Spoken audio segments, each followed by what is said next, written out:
MP Mark Warawa with another exciting MP Minute, still at Trinity Western University, where I went to university many years ago.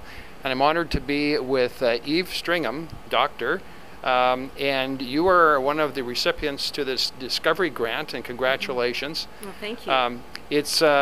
You're recognized worldwide for the excellence in your research, and that's why you got this grant, and by your peers. And so congratulations. And could you tell us about the research that you're doing here at Trinity and how it can benefit the world? Sure, be happy to.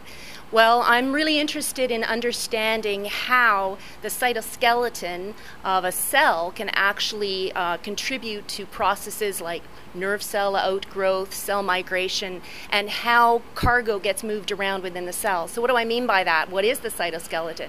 So the cytoskeleton is a set or a network of filaments basically inside the cell, and its function inside the cell is pretty similar to what your skeleton would do for you in terms of your whole body.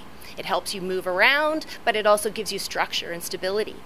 So the cytoskeleton is important for being able to actually allow cargo to enter into the cell and to facilitate that process, as well as to allow cargo to exit the cell, as well as to allow cargo to move around in the different compartments of the cell. So you can think about it kind of like a cable car where you've got, or taking the chairlift or something up to Whistler, where you've got the cable car on the cables, and the cytoskeleton is the cables, and the vesicle is basically being moved along these cables to some part within the cell.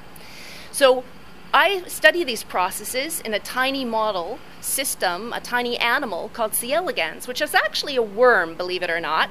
Only 1,000 cells, roughly, but it's transparent, and this means we can look at it under a microscope and we can observe these cells and see how they are behaving and do all kinds of nifty genetic experiments with these animals.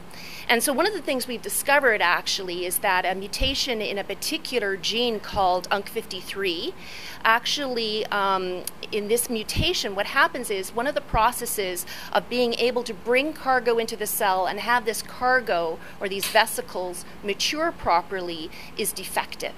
And so instead of this cargo in this vesicle properly maturing and being distributed to the correct place inside the cell, instead these vesicles just become larger and they don't resolve. They don't go to the correct place within the cell.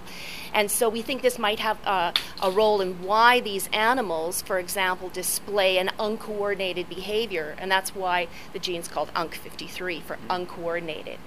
Now, why does that matter? Well, we know that some diseases, like Alzheimer's, may have defects in these sorts of processes. So the Discovery Grant is really important because it allows us to ask these basic questions about how do cells behave and how do cells move things around within a cell. And we don't exactly necessarily know when we start the experiments whether there's going to be an obvious practical application. But the question itself is so fascinating and basic, just to understand this about the natural world, that we know ultimately it will have an application. Well, Dr. Stringham, thank you so much for the work you're doing, and thank you for sharing what you're doing in some terms that I was able to understand a little bit. And congratulations, you are world recognized for the work you're doing here, and congratulations to Trinity Western University, a university that is recognized around the world for its excellence. So congratulations. Thank you.